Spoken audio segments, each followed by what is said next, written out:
추미애 법무장관은 윤석열 검찰총장을 찍어내기 위해서 회귀한 프레임을 만들었습니다. 법관 문건, 즉 법관 사찰 문건이라는 것입니다. 그래서 법관 사찰 문건이라는 희한한 프레임을 갖다 만들어서 윤석열 검찰총장을 직무 배제하고 징계 청구하고 수사 의뢰한 것입니다.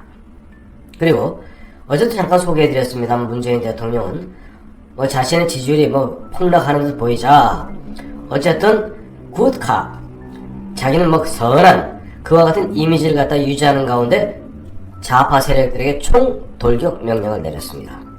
자신은 추미애 윤석열 추미애 그 사태로 말미암아 혼란한 정국이 초래된 데 대해서 국민들께 송구스럽게 생각한다. 그러나 그것은 자신이 이야기하는 민주주의와 개혁을 완성하기 위한 마지막 진통이다. 즉 뭐냐니까, 자 12월 10일로 예정되어 있는 윤석열 목을 잘라라. 지금 윤석열 목을 자르는데 여러가지 방해 요인들이 있다. 그러니 우리 좌파 세력들은 총 걸기하라. 그래서 어제 나왔던 것이 뭡니까? 두 가지입니다. 첫째는 천주교 정의구현 사제단 및 수도자 모임 4,000명이 플래카드를 내걸고 윤석열을 규탄했습니다. 그런 가운데 지금 125명으로 구성되어 있는 전국에 이제 판사 수는 3,000명이 좀 넘습니다. 125명으로 구성되어 있는 전국 법관 대표회의라는 게 있습니다. 이게 2018년 김명수 대법원 때 상설화된 겁니다. 그 125명 이 법관회의, 물론 그 중에는 강경한 사람도 있고 온건한 사람도 있고 중도적 사람도 있겠죠. 그래서 이쪽 전국 법관회의에서 보니까 장창국 제주지법 부장판사를 필두로 하여 한 18명의 강경 세력들이 있는 것 같습니다. 이들이 뭘 주도했냐 하니까, 자 이번에 판사 문건을 갖다가 연말 정례 회의인 전국 법관 대표회의에 안건으로 상정하자 해갖고 긴급 상정한 겁니다. 그러니 대다수의 법관들은 이게 뭐야? 특히 125명 일반 대표 판사들 입장에서도 뭐지? 그래서 일단 상정된 안건을 놓고 이것을 의결할 것인가 말 것인가를 놓고 격론이 붙었습니다. 그래서 그러한 분위기, 어제 오후에 전국 법관 대표회의가 예정되어 있는 가운데 문재인 대통령이 바로 앞서 말씀드렸던 추미애 윤석열로 인한 혼란한 정국은 자신이 이야기하는 개혁을 위한 마지막 진통이다 하고 이 강경파들의 등에다 힘을 잔뜩 실어준 겁니다. 근데 이상해요. 문재인 대통령이 나설 때마다 일이 꼬입니다. 어제도 보니 격론이 붙었습니다.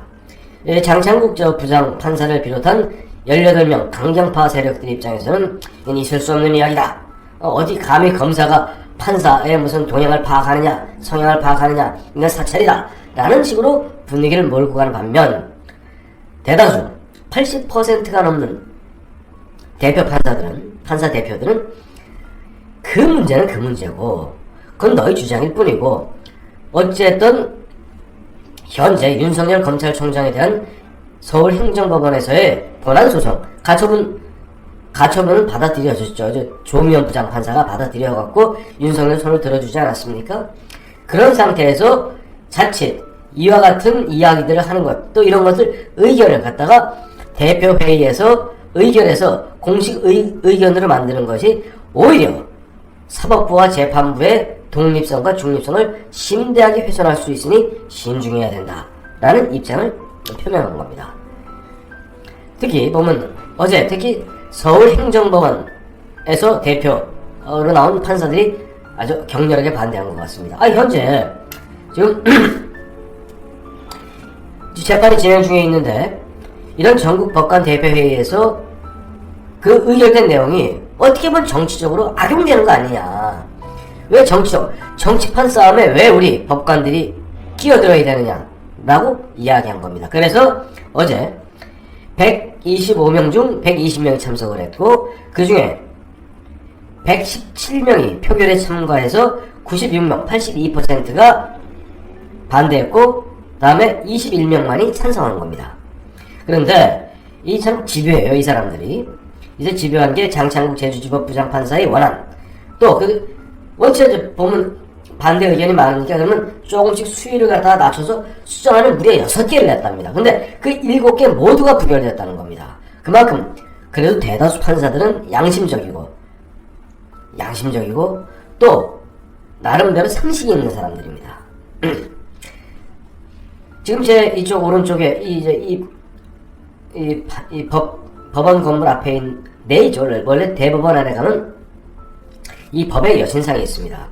근데 우리의 법의 여신상은 이쪽 우리 한국적으로 해갖고 이렇게 머리를 이렇게 틀고 저울을 들고 있습니다. 이 저울에는 하나는 법과 하나는 사실을 놓고 균형을 맞추는 것이 법관의 역할이죠. 근데 우리의 법의 여신상과 그리고 오리지널 서양의 법의 여신상에 큰 차이가 하나 있습니다. 잘 보십시오. 우리나라의 법의 여신상 눈을 번쩍 뜨고 있습니다. 근데 오리지널 그러니까 옛날 로마 그리스 시대부터 있었던 법의 여신상의 모습은 사진 잠깐 보여드리겠습니다만 눈을 가리고 있습니다. 그리고 눈을 가린 채 오로지 보면 양쪽의 균형을 맞추는 그 역할을 합니다. 좌고 우면 하지 말라는 겁니다. 그래서 이번에 125명 중 반대표를 드는 96명은 최소한 법관은 왜? 법관은 사람을 죽이고 살릴 수 있습니다. 검사는 사람을 죽이고 살릴 수 없습니다. 검사는 비록 이 사람을 죽여달라고 요청을 할 수 있습니다만 이 사람을 죽일지 말지 이 사람이 죄가 있다고 판단할지 말지는 오로지 판사의 몫입니다. 그렇기 때문에 검사는 의심을 갖다가 이 사람은 죄가 있다고 나는 주장합니다. 그래서 자기 주장하는 것 뿐입니다. 그래서 기소하는 거죠. 그를 놓고 이 사람은 죄가 있으니 징역 5년에 처하라, 다음에 무기징역에 처하라, 심지어는 목숨을 앗아갈 수 있는 사형에 처하라고 판단을 내리는 것은 오로지 판사입니다. 그럴 때 판사는 그 누구보다도 정치적으로 진짜 아무리 정치판이 그야말로 어수선하다 할지라도 항상 눈을 가리고 세상 만사에 관심 두지 말고 세상 만사에 이리저리 좌고 우면하지 말고 오로지 법과 양심에 따라서 판단하라, 균형을 잡아라 하는 것이 우리나라 대한민국 헌법의 기본 원칙 정신이기도 하고 원래 법제도, 사법제도의 근본적 패러다임이죠. 근데 우리나라는 묘하게도 판사 중에도 상당 부분, 법관 중에서 상당히 정치적으로 예민한 사람들이 적지 않이 많습니다. 자, 몇 명만 들어볼게요. 언뜻 기억나는 사람만. 기억나시겠습니다만은 현직 대통령인 MB 대통령을 갖다가 각하빈년 얘기하던 서기호 판사가 있습니다.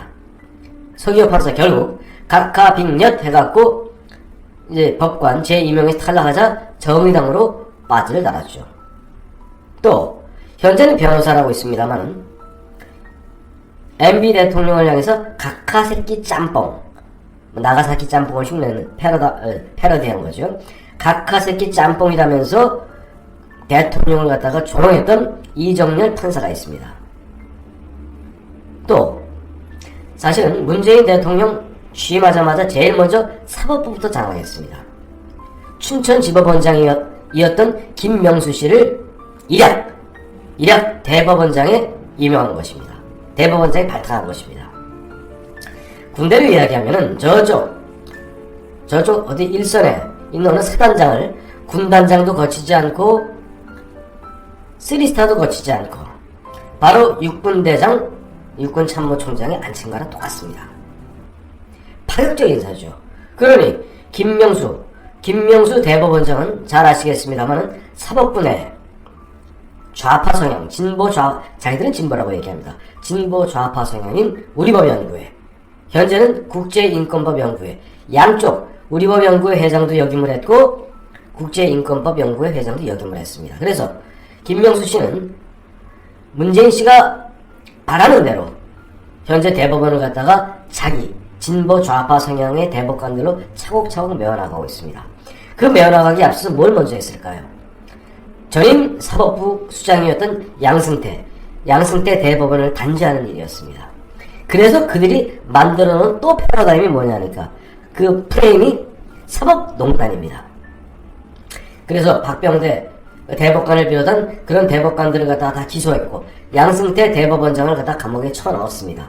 그때 그 쳐넣은데 행동대장 좀 나쁘게 똘마니 역할을 했던 것이 그 당시에 2017년 후반기, 즉 김명수 대법원장 시절부터 2018년 출범할 때까지 그 진보 좌파 성향의 판사들이 막 이른바 홍위병 마냥 설치기 시작했고, 그들이 원래는 각급 법원별로 있었던 법관회의를 전국 단위로 하나 묶었습니다. 그게 바로 어제 개최된 전국 법관 대표회의입니다. 그때 전국 법관 대표회의 2018년 출범하자마자 양승태 사법부, 전임 양승태 사법부를 단장하는 행동대 홍위병으로 설쳤던 거죠. 그러나 세월이 이제 이미 2년이 지나고 또 구성원도 많이 바뀌니까 어제는 그런 가운데도 최소한 이제 임기가 1년 5개월밖에 남지 아니한, 임기가 1년 5개월밖에 남지 아니했기 때문에 오히려 극렬하게, 악랄하게 보면 대못을 치고 폐악을 부리는 문재인 정부, 또 그 행동대장인 추미애 법무장관의 그와 같은 꼭두각시 노름에 들러리 서지 않겠다 하는 최소한의 양심을 보인 겁니다. 그럼에도 불구하고 어제 일단 문재인 대통령 총돌격 명령 내렸습니다만 법관회의에서 일단 브레이크 걸렸습니다. 그러나 그럼에도 불구하고 내일 모레 12월 10일 윤석열 검찰총장 목을 자르기 위한 그들의 발걸음은 가열차게 끊임없이 전진하고 있죠. 오늘은 또 무슨 일이 일어날지. 어제 전국 법관회의에서 7전 7패한 문재인, 추미애 그들과 동조하는